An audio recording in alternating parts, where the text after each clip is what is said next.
So yun guys, magpapakulo muna tayo ng dahon ng kamote at saka okra natin. Yan o, may mainit na tayo. Nandyan yung ating bagoong mamaya. Gagawin natin yan mamaya guys. Tapos lalagay na natin yung okra doon sa kumukulo nating tubig. Saka yung ano, sama-sama na natin sila dyan ng dahon ng kamote para sabay silang maluto dyan guys. Yan ang masarap nating ginagawa natin ngayon. Healthy food yung ginagawa natin ngayon guys. Kaya huwag niyong kalimutan guys, mag-comment yan sa ating ano, at saka mag-share din kayo guys kung nasasayahan kayo dyan sa ating ginagawa. Yun, inaahon na natin yung okra nating pinakuluan saka yung dahon ng kamote.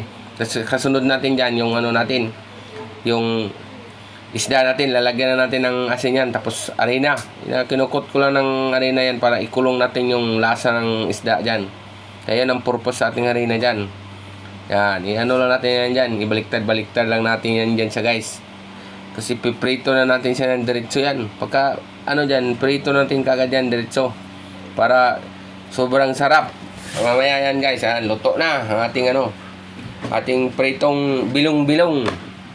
Ang sarap niyan, kapares doon sa ating ano, kamote at saka okra natin. Yan, so habang inantay natin yung maluto yung isda, ano natin yan, gagawa tayo ng sausawan natin dyan. Nilagyan natin ng kalamansi yung ano natin, oh, kalamansi. Tapos nilagyan din natin ng bagoong. Yan, pinakamasarap dyan, bagoong. Napakasarap niyan nating ano dyan, kakainin natin. Tapos lalagyan natin ng sili para sipang-sipa yung ano natin, yung ulam natin dyan. Yan, nilagay na natin yung isda. Luto na yung ating isda. Ang sarap niyang bilong-bilong guys, kasi presko yung binili kong bilong-bilong. Yan ang masarap na ulam. Pang ano, yun o, kita nyo naman o. Sus, kalami dyan o. Yan o, nasawsawa natin. Nandiyan kamatis, nandiyan sibuyas, tapos yung bagoong, tapos may luya pa tayo dyan. So yan na, kakain na tayo ng masarap. Unahin natin yung ano, okra na isawsaw doon sa bagoong natin. Tapos yun dyan ang isda natin. Oh. Ay, sus, kalaki ano. Ang laki ng nadampot ni Kuya Francis nyo guys. Yan o, yung okra. Oh. Ang lambot ng okra dyan. Then kakain din tayo ng sibuyas para naman halo-halo sila dyan. Tapos kamatis. Yan, subo lang Kuya Francis. Ang saya-saya lang. Kasi pagdating sa kainan, yan, dahon ng kamote. Sausaw din natin yan sa bagoong. Sobrang sarap niyang ginagawa natin guys. I-try nyo yung gawin yan. Napakarami yung kanin na makain dyan. Dahil nandyan na lahat eh. Oh. May gulay ka na, may bagoong ka, may isda. O, saan ka pa? Dyan ka na. Saka ano lang yan, mas mura lang yung ano natin yan. Binabili natin yan kasi ilan lang yan. Gulay niya, mahalagang 100.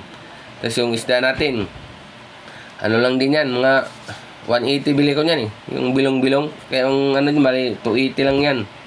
1 kilo yung nabili ko, yung bilong-bilong, 200. Kaya mas maraming kayong mapakakain sa halagang 200. Tapos healthy pa yung nakain natin. Ayan o, hindi masakit sa yan na, ay sarap. Sarap natin ano natin o. Sausawan natin yan guys. Sobrang ano si Kuya Francis guys, parang ayaw na nang umalis sa aking inuupuan dyan o. Puro subo ang inaabot ko dyan o. Tapos yung isda natin o, kasarap pag yung preskong isda prito mo. Tapos ganyan yung kapares niya o, yung pinakulo ang okra at saka dahon ng kamote. Tapos may bagong kang sausawa. Sus, napakaraming makain mo dyan guys. Tao bang isang kaldero mo dyan.